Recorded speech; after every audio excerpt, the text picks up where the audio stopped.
गांधी मैदान का रैली करना is the biggest risk I have taken. बड़े 12 बड़ी बड़ी सफल रैलियों के बाद गांधी मैदान में अगर फूस होते हैं तो कौन पैसे भेज के भीड़ नहीं लाई जा सकती। पैसे भेज करके चंद लोग ला सकते हैं, वो भी उबाऊ हो गया आज के डेट में। This is the first time in history कि सुबह 7 बजे 80% गांधी मैदान भर जाता। भाई चिराग को कभी अपना नेता नहीं मान सकता। तो लोग कहेंगे कि अब आईपी गुप्ता आए हैं, अब ये फिर से जाति की बात कर रहे हैं, जाति की राजनीति कर रहे हैं, बिहार को पीछे लेकर के जाए। मैं एकदम खुल्लम बोलता हूँ, मैं करूंगा। आदित्य जोगी नाम योगी मैं गर्व से कहता हूँ कि मैं क्षत्रिय हूँ। क्यों भाई? भूमियार भाई कहते हैं, खूटा ठोक के कहता हूँ टीवी पे कि हम भूमियार हैं। आप मुख्यमंत्री बनना चाहते हैं, आप एमपी बनना चाहते हैं, ताती तत्वा को एकजुट करें। उसके पहले माँ के साथ मैं गोबर चुना करता था। मेरे पास मेरी माँ का एक पेटीकोट होता था, साया। तो शाम को है ना, मुझे कपड़े नहीं होते थे, बिना कपड़े का रहता था। तो शाम को माँ, एक ही साया था, तो शाम को मेरी माँ वो कपड़े साया खोल देती थी और मुझे गांती बांध देती थी मेरी माँ।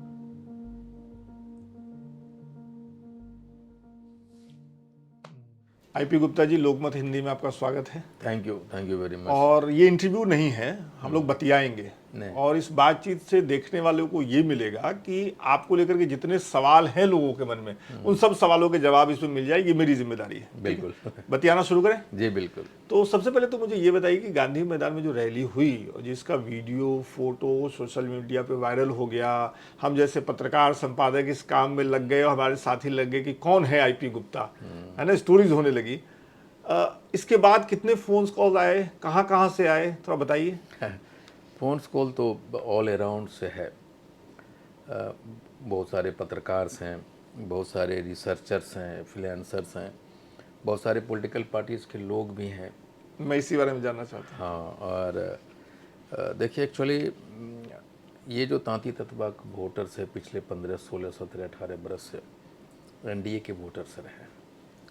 और जो मेरी मांग है एनडीए सरकार से है, तो हम लगातार नारा लगाते रहे, नीतीश मोदी होश में आओ, हमें हमारा आरक्षण वापस दो। तो कोरोना में जितनी मौत हुई है ना, जो एनडीए के वोटर्स रहे हैं, उसके अलावा जो वोटर्स खिसका है ना, वो तांती तत्वा पान का है। तो स्वाभाविक है कि एनडीए वाले के ज़्यादा कॉल है। लेकिन जो दूसरे पक्ष के लोग हैं, उनको एक मौका दिख रहा है, महागठबंधन। हाँ, उनको मौका दिख रहा है कि भाई आईपी गुप्ता तो एनडीए वाले से, उनसे नाराज है, उनके खिलाफ में नारा लगा, तो हमारा एक स्वाभाविक वोटर्स क्रिएट हो रहा है। तो फोन इधर से भी आ रहे हैं, तो फोन चारों तरफ से है। फोन चारों तरफ से है जी। चलते हैं, थोड़ा शुरू से शुरू करते हैं। आईपी गुप्ता जी का गांव कौन सा है, बचपन के दिन कैसे थे, जो जो याद है, जहां से याद है वहां से शुरू करिए। ये मेरा एक पतौना गांव है, बरहट ब्लॉक में। छोटा सा कस्बाई गांव है, 2 नदी से घिरा हुआ। वहीं मेरा जन्म 1972 में होता है। अच्छा। 5 भाई 3 बहन। पिताजी राजमिस्त्री लेबर थे, फिर राजमिस्त्री बने, एक अच्छे मिस्त्री हो गए। तो उसी प्राथमिक स्कूल में मेरी 10 वर्ष के एज में मेरा एडमिशन हुआ। उसके भी एक वाक्य है, बताइए। उसके पहले माँ के साथ मैं गोबर चुना करता था। आज भी बिहार में देखेंगे कि दियारा क्षेत्र में जो गाय भैंस चराने वाला के झुंड जाता था शाम को, और गांव में रुकता था, गांव के दूर से किनारे में। तो हम लोग उसको जाके खाना देते थे रात में, मेरी माँ खुद दीदी कुछ, और वो जो गोबर होता था ना, उसको भोरे हम लोग जाते थे माँ के साथ लाने के लिए, जलावन का, जंगलों का। मैं एक बार, मैं गांव में बैठा हुआ था, ठंड का मौसम था, वहाँ एक गढ़ी डैम बना है। अच्छा। जम्मू में। मेरे पिताजी वहाँ हेड मिस्त्री थे, राज मिस्त्री, और वहाँ श्री दिगंबर सिंह जी एक एग्जीक्यूटिव इंजीनियर थे, बाबू साहब।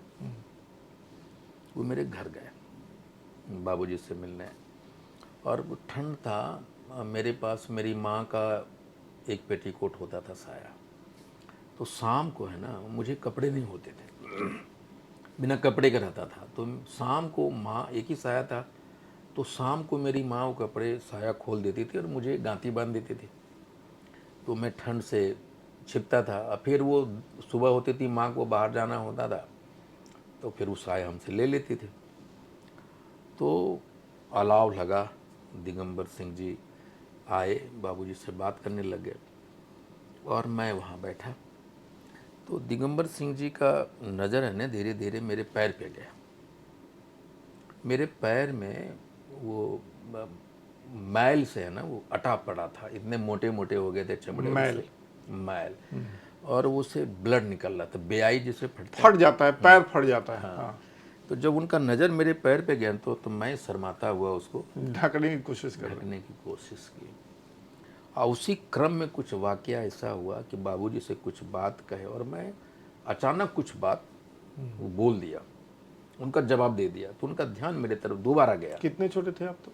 वो 10 वर्ष के रहे होंगे। अच्छा। मैं कभी स्कूल नहीं गया, उस समय तक स्कूल नहीं गया था। तो उन्होंने कहा कि ये कौन है? सरजू जी कौन है? तो ये बोला मेरा बेटा है। क्या करता है? बोले यूँ ही खेलता फिरता रहता। तो उन्होंने 100 रुपया निकाला और मेरे बाबूजी को दिया, कहा कि इसका एडमिशन करा दीजिए, थोड़ा अच्छा लगता है मुझे इसका। वो जो जवाब मैंने दिया उस बात। तो मैं 5 भाई, वहाँ एक नेपाली तांती हुआ करते थे, मेरे बाबूजी बड़ा प्रिय, मतलब समझिए अपनों बेटों से ज़्यादा हमारे बाबूजी की केयर करने वाले नेपाली तांती जी। बोला वो नेपाली रिश्ते में मामा। मेरे बाबूजी बोले नेपाली एकरा स्कूल ले जाओ, एकरा एडमिशन कराए दो। दिगंबर बाबू पैसा दिलखिन 100 रुपया। तो गए। नेमानी वाजपेयी जी प्राथमिक स्कूल के हेडमास्टर हुआ करते थे। तो उसी तरह गाती पहन के चले गए। दिल्ली जब स्कूल जा रहे हैं तो भैया वाला एगो डरोड़ी वाला पैंट था, वो और ऊपर से गाती। तो आज भी मेरा चेहरा वैसे ही है, तो उसमें कैसा रहा होगा आप ध्यान रखिए। बहुत अच्छा चेहरा है आपका। तो बोला, पूछा क्या नाम है तुम्हारा? तो मैं बोला चांदो ततवा नाम है मेरा। क्या? चांदो ततवा नाम है मेरा। अच्छा। कि मुझे नहीं मालूम था कि यही चीज़ मुझे आज के बाद में कहना पड़ेगा कि कहो शान से ततवा हूँ मैं। ये मुझे नहीं मालूम था कि एनीवे चांदो ततवा नाम है मेरा। बोला बाप का क्या नाम? बोला बड़ा मिस्त्री, मतलब मेरे बाबूजी में बड़ा। तो उन्होंने कहा बड़ा मिस्त्री बेटा हो? बोला हाँ। तो ठीक है।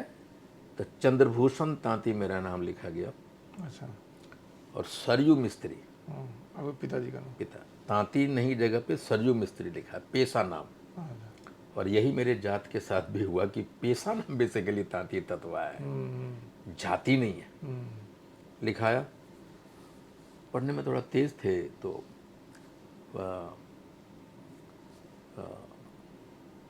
क्लास 1 में एडमिशन हुआ, 2 का एग्ज़ाम दिए, 2 में गए तो 4 का एग्ज़ाम, ऐसे करते करते आगे बढ़ गया। बढ़ गए। अब महज 6 साल में मेट्रिकुलेशन का वक्त आ गया। अच्छा। हाँ। 6 साल में तो दे ही नहीं सकते मैट्रिकुलेशन नहीं, हम का लोग एग्जाम। तड़पते तड़पते चले गए ना, अच्छा। मतलब 4 बार अच्छा मेरा अच्छा, समझ गया। हाँ, जब आप 10 साल के थे हाँ, और पहुंच गए वहाँ, लेकिन 14 बरस में पहुंच गए। वहाँ भी मेरे साथ एक गेम हुआ, अब समझ में आता है। तो उन्होंने वहाँ जब जम्मू हाई स्कूल में गए तो बोला यार तुम्हारा तो 14 बरस हो रहा है, तुम्हारा एज बढ़ाना पड़ेगा। हमारा एक सुधीर मंडल है, उसका भी, तो मेरा एज 3 बरस बढ़ाया गया वहाँ पहुँचने के लिए मेट्रिक। खैर हम हुए कौन डिवीजन से मैट्रिक पास किए? फर्स्ट डिवीजन से। फर्स्ट डिवीजन से। साल कौन सा था? 1987 था। अरे भाई साहब, बड़ी बात है। आज भी बड़ी बात है, लेकिन तब तो ज़्यादा बड़ी बात थी। हाँ, खैर एनीवे तो खैर वहाँ से चला। बचपन तो बड़ा ही कष्टमय था। बाबूजी बहुत मुश्किल से, मुझे याद है कि मेरी माँ खुद्दी होता है ना, वो चुना करती थी और हम लोगों को माड़ भात पिलाती थी।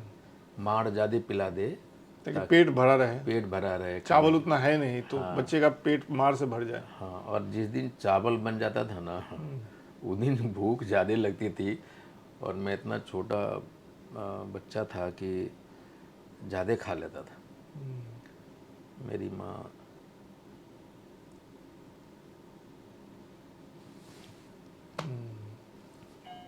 सप्ताह में 5 दिन जो है ना, मेरी माँ खाना नहीं खाती थी।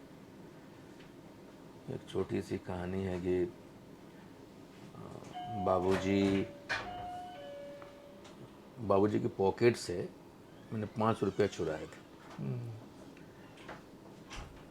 और मुझे याद है कि वो जो 5 रुपये थे चोरी के, उसको बच्चा था ना, वो पैसे को छिपाता रहता था।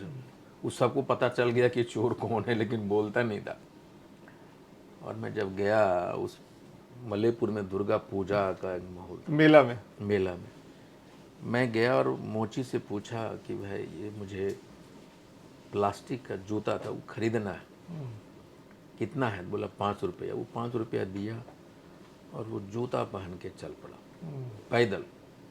और महज आधा किलोमीटर भी नहीं चले होंगे, पैर कट गया, पूरा कट गया, ब्लीडिंग। लेकिन वो जो ब्लीडिंग हो रहा है उसकी परवाह नहीं। हाँ, जूता पहनने का जो एहसास था पहली बार, वो एक अजीबोगरीब था। और मैं आके सो गया, जूता मैंने खोला नहीं।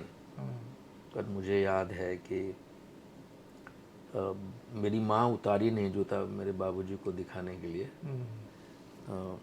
मेरे बाबूजी आए और मेरी माँ कह रही है बाबूजी।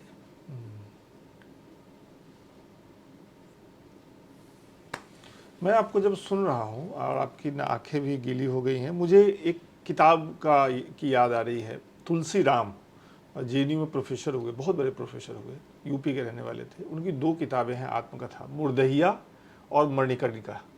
पहले भाग का नाम है मुर्दहिया, दूसरे का नाम ये मणिकर्णिका।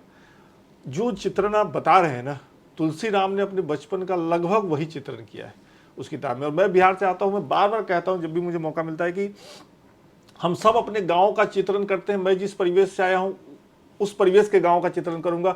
उसी गांव में एक पश्चिम टोला है, दक्षिण टोला, वहां जो बच्चा बड़ा हो रहा है उसके लिए वो गांव बिल्कुल अलग है, उसके लिए वो ठंड का मौसम बिल्कुल अलग है, उसके लिए वो खेत बिल्कुल अलग है जिसमें मुझे सिर्फ हरियाली दिखती है।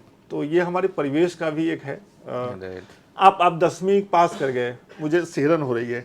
आप 10वीं पास कर गए फर्स्ट डिवीजन से, उसके बाद क्या हुआ? मैं जहाँ छोड़ा हूँ कहानी थोड़ा सा उसको पूरा कर देता। आप प्लीज़ प्लीज़। उसके बाद मेरी माँ कहती है कि देखो ये 5 रुपया जो चुराने के बाद ये क्या किया। वो गर्म पानी से मेरे बाबूजी धोते हैं, हटाते हैं। और ये मेरे ये सब इन सारी चीज़ों से बना है आईपी गुप्ता कि मेरी आज ताकत यही है कि आज भी मेरी पहचान ये है कि मैं एक राजमिस्त्री का बेटा हूँ। आज भी मेरी एक पहचान, strongest identification of IP Gupta is that कि मेरी माँ के साथ मैं गोबर छोड़ा करता था। क्या बहरहाल इंजीनियरिंग में मेरा एडमिशन हुआ। कैसे हुआ? क्योंकि एक राजमिस्त्री का बेटा, बड़े राजमिस्त्री का बेटा जो माँ के साथ गोबर चुनता था, जिसके पास जूते नहीं थे पहनने के लिए, वो इंजीनियरिंग में कैसे दाखिला लेता है? सिर्फ ये है कि मेरे बाबूजी को जब जेई वगैरह डांटते थे या जब मैं उनको काम करते हुए देखता था तो मुझे सिहरन होती थी। बाबूजी आते थे तो रिन साबुन होता था मेरे घर में, वो कपड़ा और नहाने का दोनों एक ही साबुन हुआ करता था। मुझे नहीं मालूम था कि साबुन भी अन्य तरह के होते हैं। लाइफ बॉय हुआ करता था कभी कभी, और रिन। तो बाबूजी को खुजली हो जाया करता था, उसी से नहाते थे वो। और फिर वो आते तो मैं देखता कि पसीने से रहते थे, नहाते। तो यही चीज़ था कि चाहे कुछ भी हो जाए मैं राजमिस्त्री नहीं बनूंगा। और वो एक घटना घटा मेरे गांव में। मेरे गांव में एक आदमी थे जो रेलवे में ड्राइवर थे। मैं नदी से नहा के आ रहा था और उसका बेटा को मैं देखा कि वो मिट्टी काटने का काम कर रहा है। मेरे घर में एक मकान बन रहा था मेरे गांव में और वो उसमें लेबर का काम कर रहा था। मैं देखा कि इसका बाप तो अमीर आदमी है, उसका बेटा लेबर है। मैं वो डर से जाके मुझे बुखार लग गया रात में कि ये कैसे होगा, मैं नहीं कर पाऊंगा ये चीज़। और वही एक सनक मुझे इंजीनियर बनने के लिए मजबूर किया। कहाँ से किया आपने कि अपनी इंजीनियरिंग? मैंने HIT से किया। अच्छा।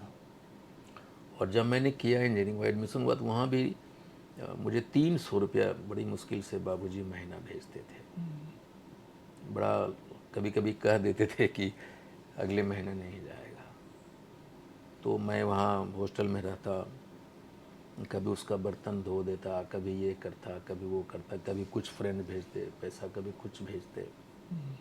मैंने किया और करने के बाद मुझे हो गया, नौकरी लग गई सेम डे, सेम साल में। अच्छा।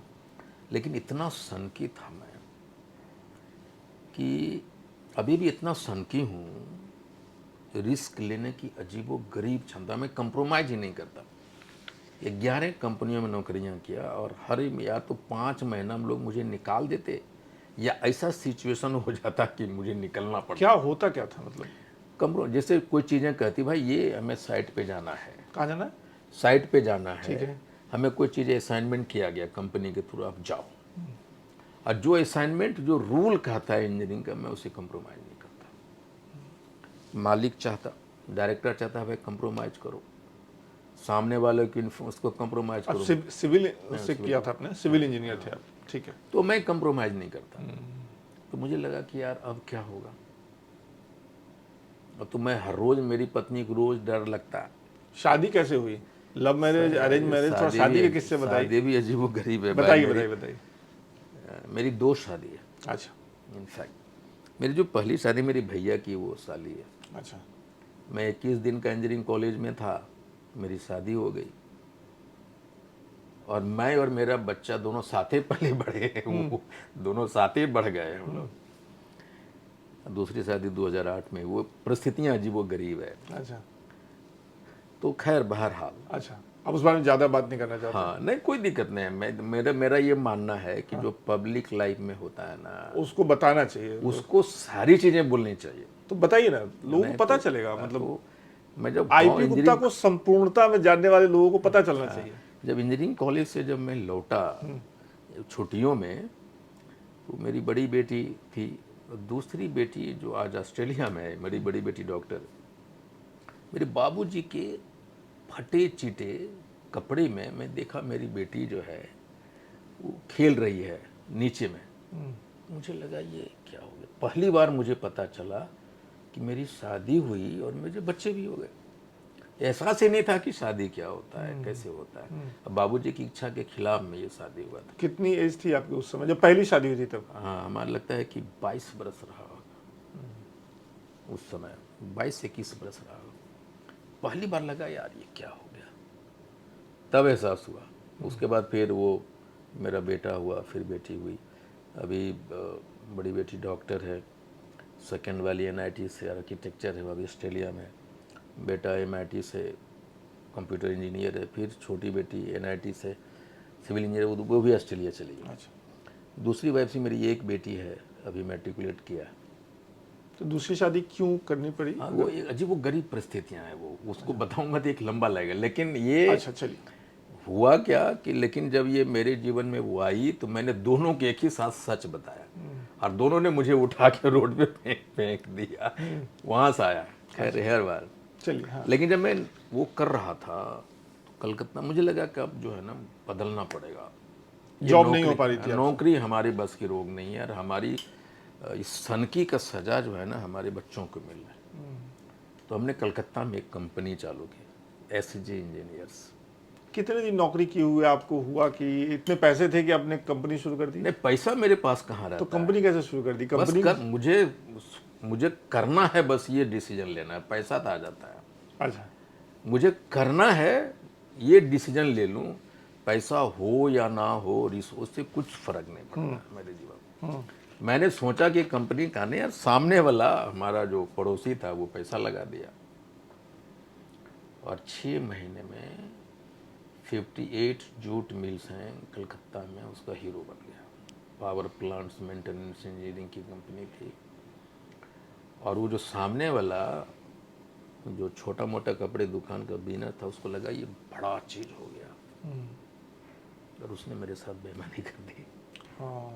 मैं रोड पे आ गया, सारी लाइबिलिटी, सारी चीज़ें खत्म हो गई। और मैं मतलब दर बदर पे आ गया दोबारा। और उसी पीरियड में 2002 में मेरे फादर का डेथ होता है। वो जो डेथ होता है, मुझे सुबह 5 बजे खबर मिलती है कि my father is gone away, और अब मैं भाड़े के लिए कर्ज मांग रहा हूँ। इतनी सफल कंपनी चलाने के बाद? हाँ, फिर तो रोड पे आ गया ना। जब उसने विड्रॉ किया चीज़ों को तो मैं रोड पे आ गया। अब मेरा स्वभाव क्या है नहीं, अगर आप मेरे साथ बदमाशी कर गए ना तो आप रास्ते अलग। कोई शिकायत नहीं मेरा, मैं चुपचाप हूँ। तो मैं भाड़े के लिए पैसा मांग रहा हूँ, कर्ज कोई नहीं देता है। उसमें तूफान चला करता था, कलकत्ता टू दिल्ली जाता था। अब मैं रेलवे स्टेशन पे, मैं, मेरी पत्नी, 2 बच्चे और मेरा साला बिना टिकट के खड़े। अब मैं I was almost breaking down in the corner कि भैया what the hell bloody I am today, I am an engineer, I am not able to even buy a ticket for my family. वो TT आएगा, क्या कहूँगा उससे? क्या कहूँगा? I can face anything, what kind of trauma, insult I can go through, all alone. लेकिन मेरी पत्नी, मेरे बच्चे को क्या बोलेंगे?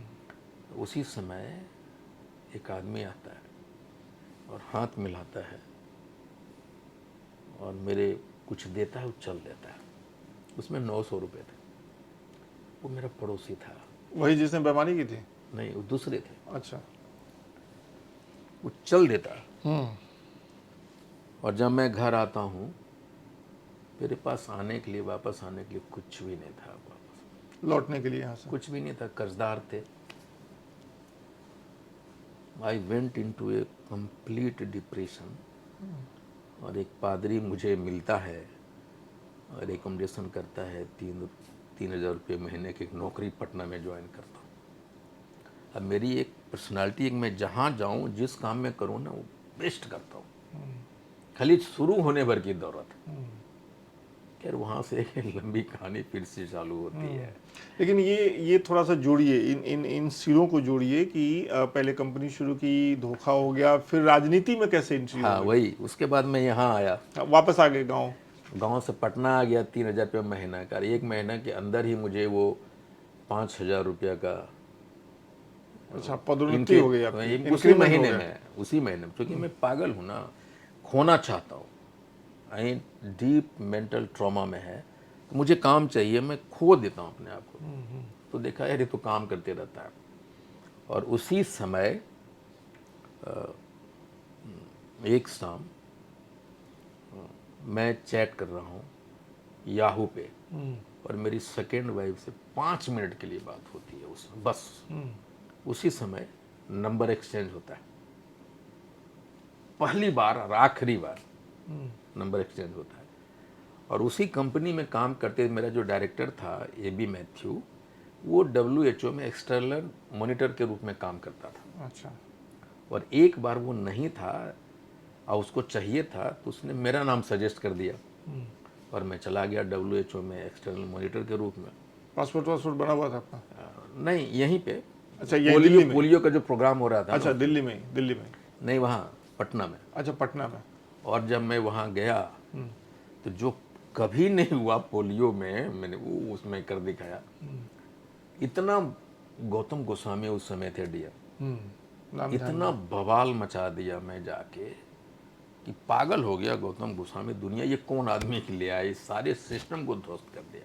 क्या कि आपने भीड़ बहुत ज़्यादा जुटा दी? नहीं, वो जो कमियां इतना निकाल दिया प्रोग्राम में। मैं उसमें होता था फॉल्स पी, इतना घरों में मैंने कमियां निकाल दी कि बवाल आ गया वहाँ उस सारी चीज़ों को।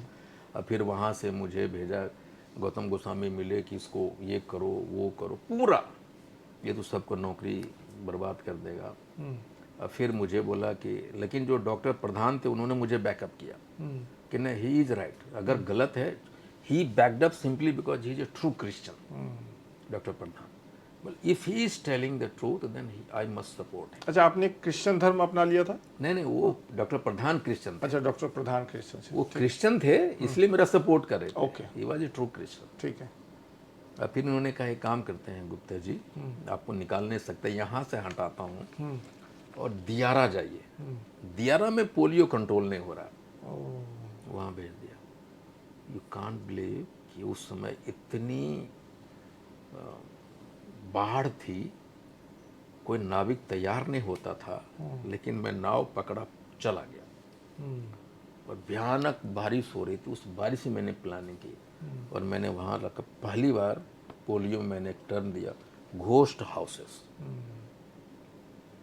50 घर है तो 10 घर में गायब कर दिया, है ही नहीं, लेकिन प्लानिंग में लिख दिया कि घोस्ट हाउसेस प्लानिंग, और जबरदस्त रिजल्ट आया वहाँ से। बहरहाल मैं फेमस हो गया। सामाजिक कार्यकर्ता के तौर पे आपने काम अच्छा किया, बहुत नौकरी नहीं कर पाए लेकिन सामाजिक कार्यकर्ता के तौर पे काम अच्छा रहा। नौकरी कर ही रहे थे, एक्सटर्नल मिनिस्टर वो हमको पैसा दे रहा था। हाँ, WHO फिर मुझे परमानेंटली रख लिया WHO। और उसी पीरियड में मेरी वाइफ से बातचीत हो रही है, सेकंड वाइफ से। उसकी परिस्थितियाँ इतनी अजीबोगरीब थी कि मेरे पास सिंपैथी था, लेकिन एक वक्त आया कि लगा कि it is more than A sympathy. मैं कहा कैन नॉट चीट एनीवन, तो मैंने उसको भी बताया, इसको भी बताया, और दोनों उठा के हमको क्या किए दोनों उठा के? रोड पे ला दिया। भाई कोई पत्नी कैसे बर्दाश्त कैसे बर्दाश्त करेगी? और इधर जो है वो एक अजीबोगरीब सिचुएशन है, न मैं इधर का न इधर का न WHO का। तो मैं कहता चारों तरफ तीनों निकाल दिया हमको, ये भी निकाला, ये भी निकाला, WHO भी निकाल के फेंक दिया। फिर कहानी कैसे आगे बढ़ी? और यहीं से चीज़ें, ट्रैफिक, वो चीज़ें दूसरी तरफ जाती है। कैसे? अब तो मैं पागल हो गया ना, वो कर्जदार, वो घर में बच्चे को स्कूल से निकाल दिया गया, न इधर न उधर, कहीं नहीं। और उसी पीरियड में मुझे रफ़ीगंज में एक अशोक सिंह DM आए थे, वहाँ हरियाली नाम का एक योजना आया था, वाटर से डेवलपमेंट प्रोग्राम का। और वहीं मुझे पहली बार, मैं काम की तलाश में था, मैं रफ़ीगंज गया। और मैं तो मेंटली एकदम डिसऑर्डर था, लेकिन वहाँ से जब मैं काम करने लग गया, वो इतना सक्सेसफुल हुआ वो चीज़ें। नक्सलियों ने पकड़ लिया रफ़ीगंज में, औरंगाबाद में, हमको अकेले क्या कर रहे हो, मुझे कुछ फ़र्क नहीं पड़ता मैं कहाँ जा रहा हूँ। फिर वहाँ से उसी प्लानिंग के लिए मुझे गढ़वा, और गढ़वा से फिर मैं गया पोठिया, तस्लीम साहब ले गए। मैं जो पूछ रहा था कि कहानी आगे कैसे वही। बढ़ी, नहीं, शादी वाली कहानी कैसे आगे बढ़ी वो छोड़ दिया आपने। हाँ, बता दीजिए थोड़ा सा, फिर लोग चलेंगे राजनीति पे। नहीं, एक्चुअली है क्या कि बेसिकली ये जो उनकी लाइफ है मेरी सेकंड वाइफ का, उनके पर्सनल पेरेंट्स से जुड़ा हुआ है। अच्छा। इसीलिए मैं वहाँ ब्रेक कर रहा हूँ उन चीज़ों को। चलिए ठीक लेकिन उनकी सिचुएशन इतनी पैथेटिक थी कि I tell you, she has true mother, true father. Divorce किया उनके माँ बाप ने, और दोनों दूसरे शादी की। और ये एकदम छोटे छोटे बच्चे थे उस समय, किसी हॉस्टल में पढ़ रहे थे, और एक सिंपैथेटिकली मैं अटैच हो गया। तो पहली पत्नी ने आपको माफ किया कि नहीं? अब तो दोनों माफ़ किया। अब दोनों ने माफ कर दिया। चलिए सेटल है मामला ये। इस मामले में मैं इस मामले में बड़ा जुगाड़ टेक्नोलॉजी वाला आदमी हूँ। Actually I have been totally honest after the situation to both the wifes and kids.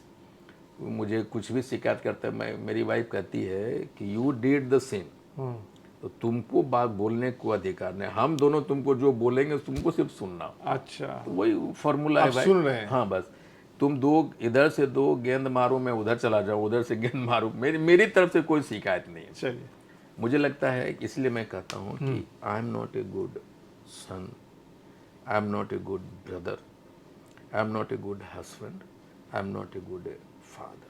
तो फिर आप गुड लीडर कैसे होइएगा? जनता पूछेगी। ये बेसिकली एक प्रायश्चित है। I have not been a good son even ना, तो if he somewhere up above, मेरे फादर को लगे ना कि oh okay, I am proud of today. ये एक प्रायश्चित है जो मैं कर रहा हूँ। I don't have any interest to gain out of it. मुझे कुछ नहीं चाहिए। मैं जो चीज़ें कर रहा हूँ ना, लोग बोलता है कि MLA MP, it has become very big, एक गोबर चुनने वाला। God has given so much to you. आप समझिए मेरे जाति के लोग 78 बरस 80 लाख। आएंगे उस पर, लेकिन नहीं भाई।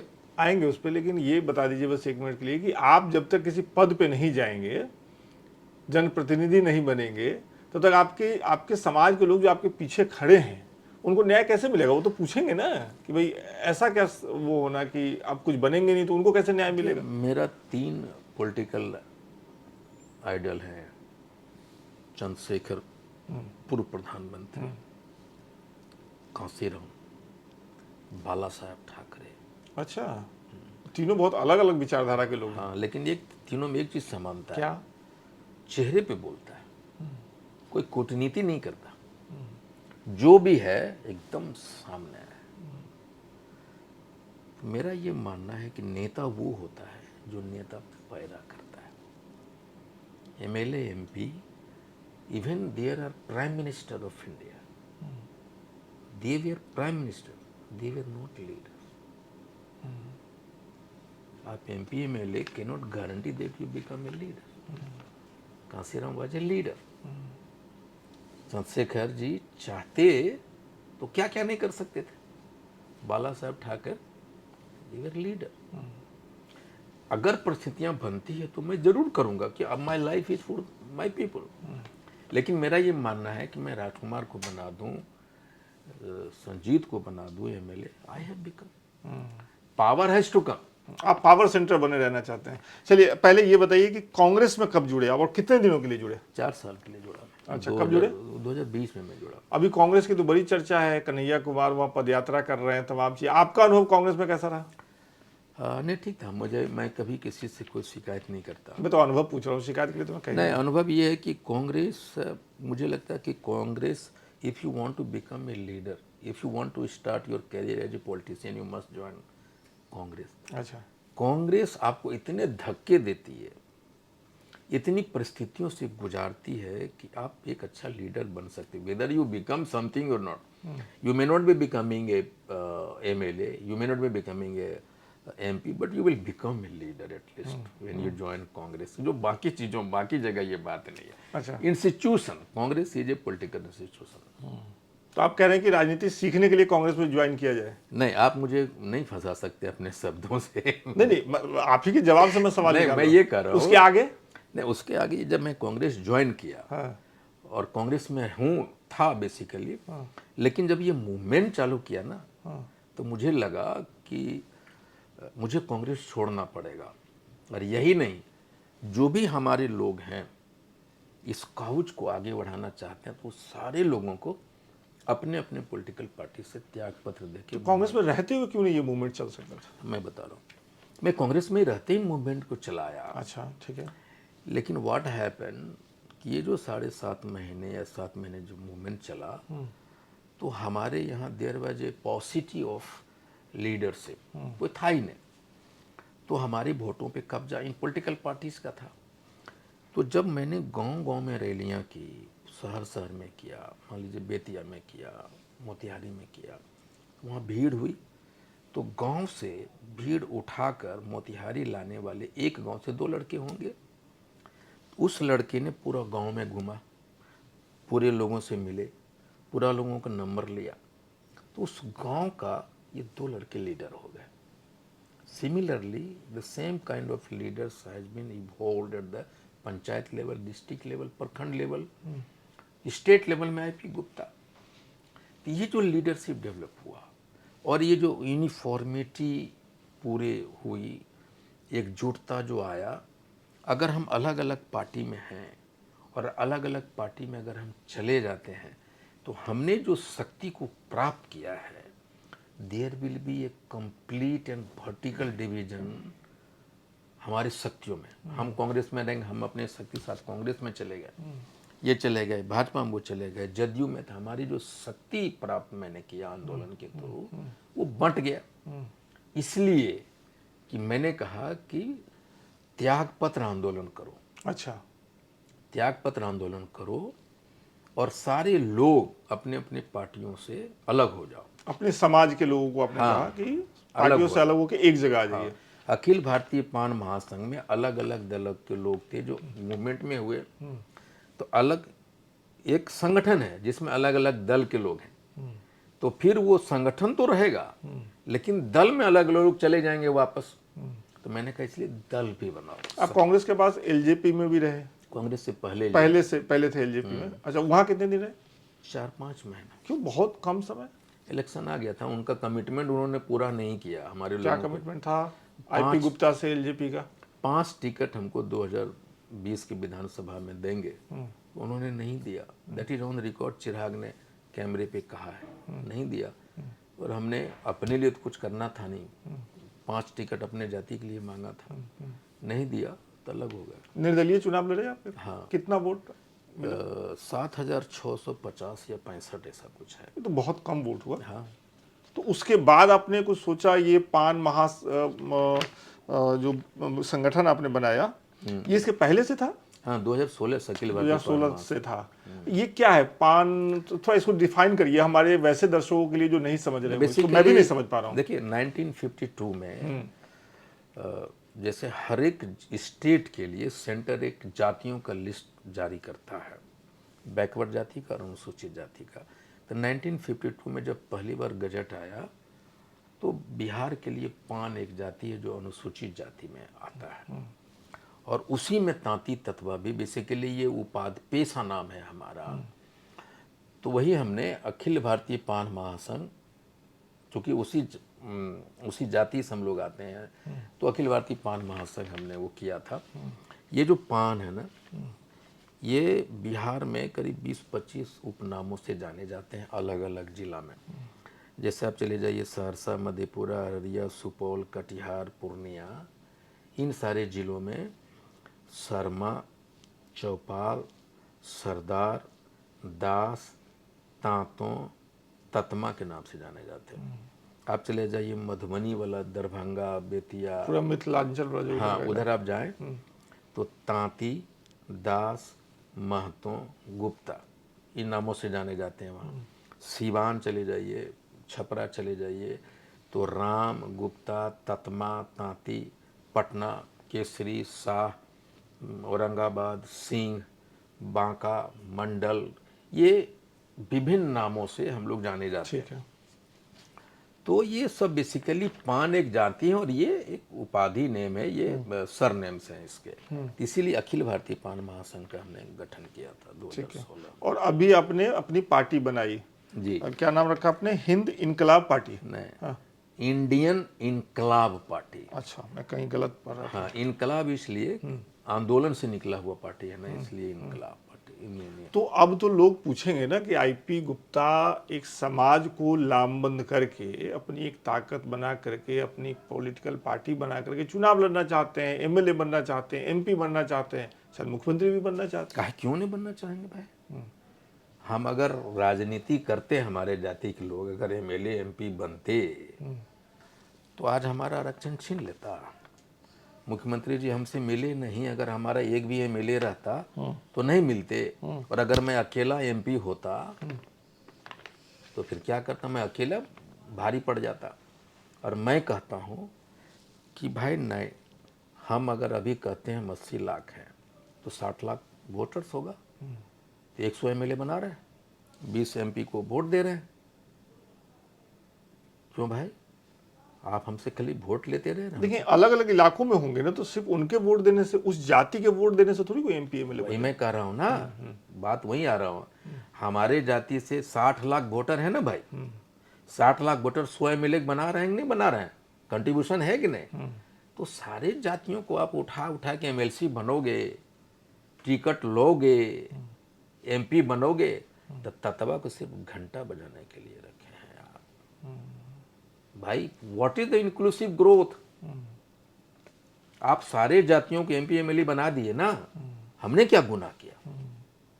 हमें मिलना चाहिए कि नहीं पार्टिसिपेशन? बिल्कुल, हर हम कहते हैं भाई मुखिया तुम ही बनेगा, पंचायत समिति वाला सदस्य, जिला परिषद का सदस्य तुम ही बनेगा, एमएलए तुम ही बनेगा, एमपी तुम ही बनेगा, मंत्री तुम ही बनेगा, नगर निगम का ward councillor, chairman, deputy chairman, mayor तुम ही बनेगा। तो तांती ततवा जो आईपी गुप्ता के जात है, उसे घंटा बजाओ, और वोट दो, यही है ना माइंडसेट। तो हम कह रहे हैं कि what do you mean by the inclusive growth, there is a human index. आपको शायद नहीं पता होगा कि ये कंस्ट्रक्शन इंडस्ट्री, इस होटल का जो कंस्ट्रक्शन इंडस्ट्री है, जो मैन्युफैक्चरिंग इंडस्ट्री, 90% वर्कफोर्स हमारा है। 1% जीडीपी ये दोनों का हमारे वजह से होता है। हमारी बेटियों को रेप हो रहा है, नोबडी नोटिस। मैं कहता हूँ आईपी गुप्ता के पास पैसा है, राजकुमार के पास पैसा है, हैसियत क्या है बताओ। आज भी मैं जब चढ़ता हूँ फॉर्चूनर पे तो बोल रहे थे कि ततावा चढ़ रहा है गड़िया। मेरी बेटियों के साथ रेप होता है, मैं कॉल करता हूँ, दरोगा कहाँ सुनता है? बिकॉज इन पुलिस प्रशासन there is no my caste, bureaucracy में no my caste, no MLA, no mukhiya. अगर हमारी मुखिया ही होता 4000 तो there is a work force. ये तो सिस्टम का फेलियर हुआ ना। मतलब दूसरी जाति के लोग भी कहेंगे कि भाई हमारी भी बात नहीं सुनी जाती है, जबकि उनकी जाति के कुछ लोग होंगे भी। बताइए मुझे, बताइए कौन जाति की बात नहीं सुना जाता है? नाम गिनाइए, मैं जानता हूं ना। सिस्टम का फेल्योर है तो who made the system and who are running the system, that is my question. एक सवाल लोग और पूछेंगे कि आप ऐसे समय में एक जाति की बात कर रहे हैं जिस समय नीतीश कुमार पोस्टर लगवाते हैं कि नीतीश सबके हैं, तेजस्वी यादव जिनके पिताजी ने एक लंबी राजनीति की जाति की, वो भी कहते हैं कि हम सबके हैं, प्रशांत किशोर कहते हैं कि जाति की राजनीति करने से ही बिहार का नुकसान हुआ है, सबको साथ मिलकर के पलायन के खिलाफ बोलना चाहिए। तो लोग कहेंगे कि अब आईपी गुप्ता आए हैं, अब ये फिर से जाति की बात कर रहे हैं, जाति की राजनीति कर रहे हैं, बिहार को पीछे लेकर के जाए। मैं एकदम खुल्लम बोलता हूँ, मैं करूंगा। अब मैं बताता हूँ आपको। बताइए। जयललिता जी जब निधन हुआ तो 3 दिन तक ये लोग पता करते रहे कि ये कौन सा ब्राह्मण की थी भाई। याद है इंसिडेंट आपको? काहे? ये मुख्यमंत्री जी आदित्य जोगीनाथ जी, मैं गर्व से कहता हूं कि मैं क्षत्रिय हूं। क्यों भाई? भूमियार भाई कहते हैं, खूंटा ठोंक के कहता हूं टीवी पे कि हम भूमियार हैं। नीचे आसमान, ऊपर नीचे पासमान, ऊपर आसमान। शान से कहते हैं राष्ट्रपति आदिवासी है, राष्ट्रपति दलित है। इतना मंत्री बना तो दलितों का ये मंत्री, पिछड़ों का ये, भूमियार का मंत्री क्यों नहीं बना? दलितों पिछड़ा क्यों, ये क्यों गिनते हैं भाई? लेकिन जब आईपी गुप्ता अपने जाति को जगाने की बात करता है तो जातिवाद कर रहा है। जातिवाद का मतलब ये होता है कि हम जातिवाद तब करेंगे जब हम आपके खिलाफ में जाति उत्भेद पैदा करते हैं। इट इज नॉट ए जाति। और मैं बता दूं, कमजोर जाति के लोग कभी जातिवाद नहीं कर सकता है। जो ताकतवर जाति के लोग होते हैं वो जातिवाद करते हैं। सहमत हूं मैं आपसे। मैं क्या कर रहा हूं कि भाई मेरा आरक्षण मुझे दो। 75 बरस से जो तुमने मेरा आरक्षण छीन के रखा है साजिश के, 1968 के बाद तुम जेपीसी में मुझे मानते हो तांती ततवा पान है। 1992 में लालू जी मानते हैं, फिर 4 महीना के बाद वापस ले लेते हैं। कार्मिक में चिट्ठी निकाल नहीं पाते हैं 15 साल तक। हम लोग कांग्रेस को वोट देते रहे, लालू जी 4 महीना के लिए दिए, हम 15 साल वोट लेते रहे, नीतीश जी लेते रहे, भाजपा ले रहे थे। हम क्या करें भाई? हमने जो 75 वर्ष से, अगर हम शेड्यूल कास्ट है तो तांती ततवा में पूरे बिहार में आज 500 IAS IPS होता कि नहीं? अब तलक हो जाता कि नहीं हो जाता? हमारे बाबूजी जो राजमिस्त्री चपरासियों होते कि नहीं होते? तो मेरा भाई तो राजमिस्त्री नहीं बनता। What I am asking you, I am simply telling भाई, हमारे वेबसाइट में तांती ततवा का वोटर का लिस्ट में नाम क्यों नहीं रे भाई? बा you have been taking our votes, even you denied to count even. नहीं, मैं आपसे सहमत हूं। मेरा तो मानना है कि जब सभी जातियां, सभी समुदाय अपने वोट को खोजेंगी तभी लोकतंत्र मजबूत होगा। मैं उसमें नहीं हूं, लेकिन ये सवाल तो आप पे उठ ही रहा है लगातार। मैं उठना या आप मुख्यमंत्री बनना चाहते हैं, आप MP बनना चाहते हैं तांती ततवा को एकजुट करके? एक बात बताइए, एकदम वेरी फ्लैट थंब रूल, कौन सा ऐसा आदमी है जो पॉलिटिशियन है जो एमएलए, एमपी, मुख्यमंत्री, प्रधानमंत्री नहीं बनना चाहता? एक भी आदमी का नाम बता दीजिए। मैं सिर्फ ये कहता हूं कि भाई मुझे भी अपने साथ बिठा लो। हमारे बच्चे क्या गुनाह किया है, हमारा क्या गुनाह है? हमारी हैसियत नहीं है भाई। कुछ कुछ ऐसे इंसिडेंट्स हैं ना कि आई विल ब्रेक डाउन। आप हमारा आरक्षण छीन गया, माननीय मुख्यमंत्री जी हमसे मिलने से इनकार कर देते हैं भाई। ये क्या है? उसी से लगा आपको कि ताकत दिखाई जाए। मैंने ये कहा ये तमाचा है ना, हमारा आरक्षण छीन गया, हम लोग मिलना चाहते हैं माननीय मुख्यमंत्री जी से। मिलने का समय नहीं है, लेकिन अन्य लोगों से मिल रहे हैं। ये पहला तमाचा था। दूसरा तमाचा ये है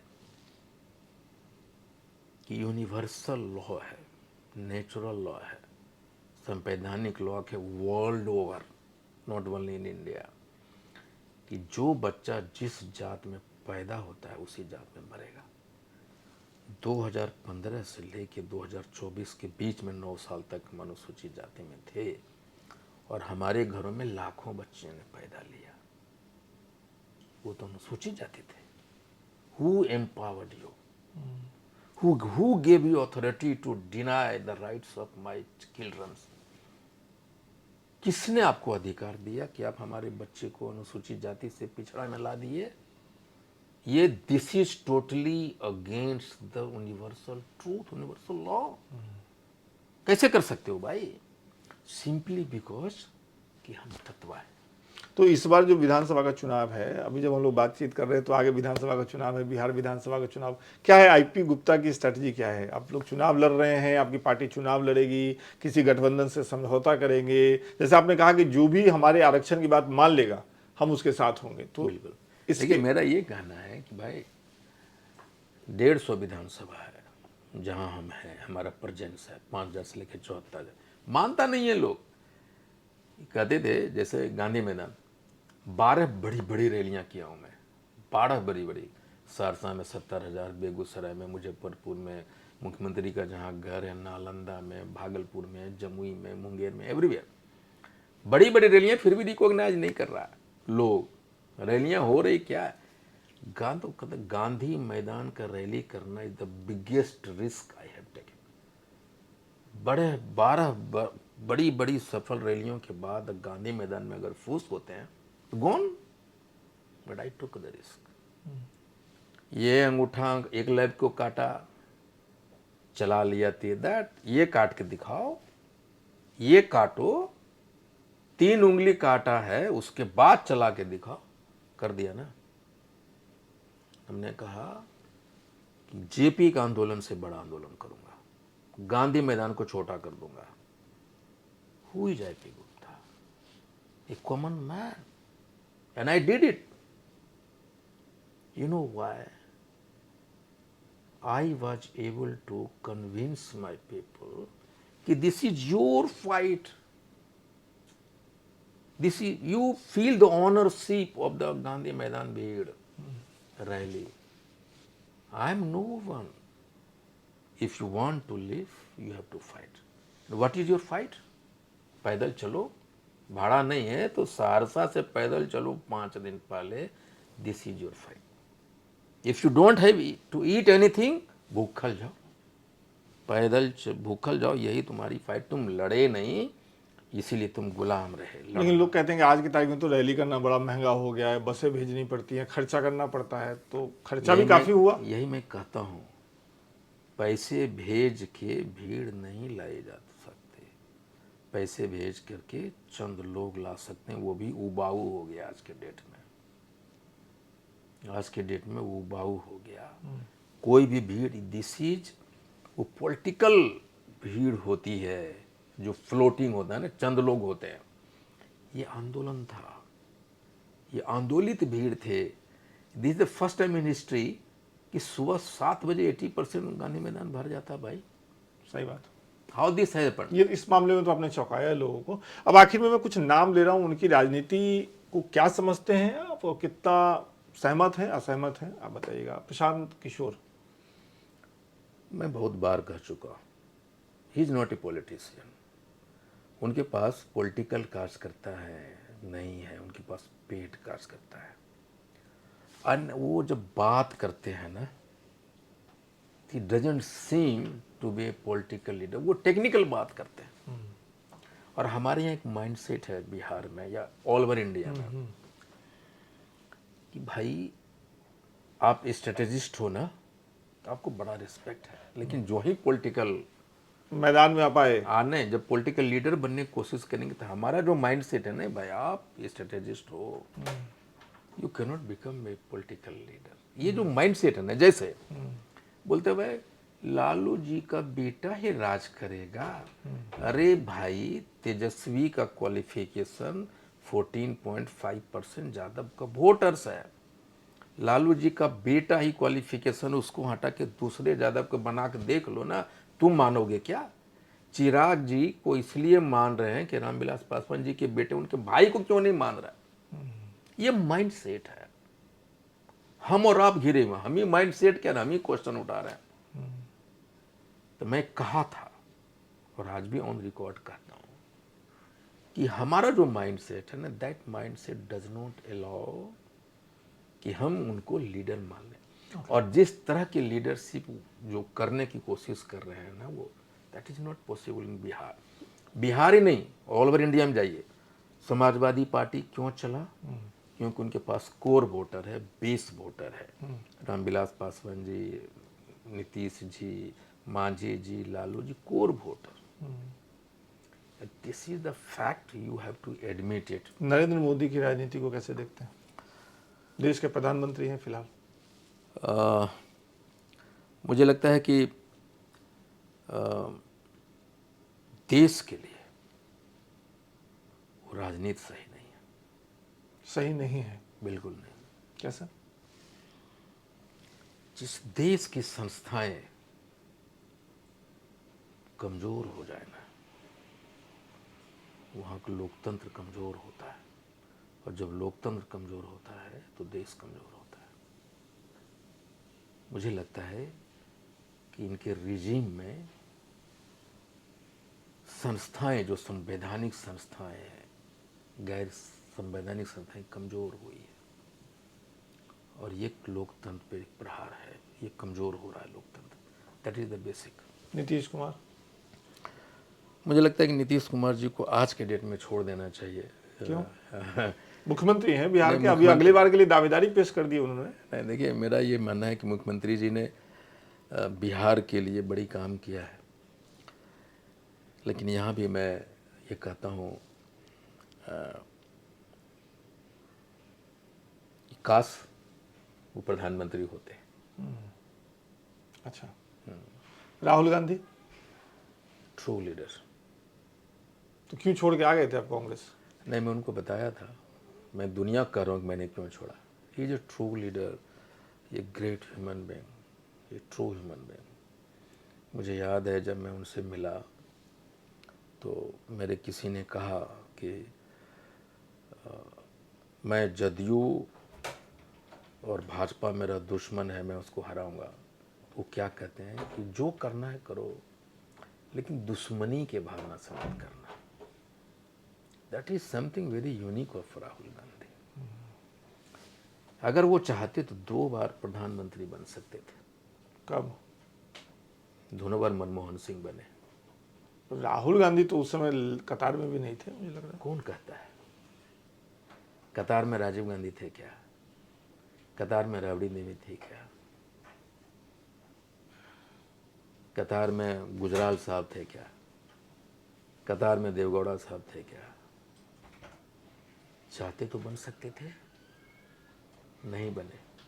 उनके ऊपर ढेर सारे इल्जाम लगाए गए, चाहते तो उनका जवाब भी दे सकते थे कि नहीं। इसलिए मेरा ये मानना है कि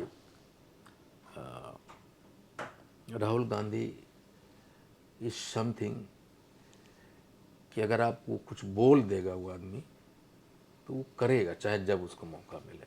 this is true human being. Last में चिराग पासवान आपके नेता रहे हैं। नहीं, मैं कभी उनको नेता नहीं माना। अच्छा, नहीं, ये एक सरकमस्टांसेस का समझौता था। मैं चिराग को कभी अपना नेता नहीं मान सकता। क्यों? देखिए, उसके बहुत सारे कारण हो सकते हैं, लेकिन उसमें एक कारण है कि रामविलास पासवान मेरा नेता हो सकते थे। जो रामविलास पासवान जी में था वो चिराग में मैं कभी नहीं देखता, और मुझे नहीं लगता है कि आने वाले, शायद जब तक वो रहेंगे, आदरणीय रामविलास पासवान जी के छठाक वर्ग पहुंच पाएंगे वो। चलिए, बहुत बहुत शुक्रिया इतने विस्तार यू। से लोकमत इतनी सब बतियाने के लिए। बहुत बहुत शुक्रिया। Thank you very much.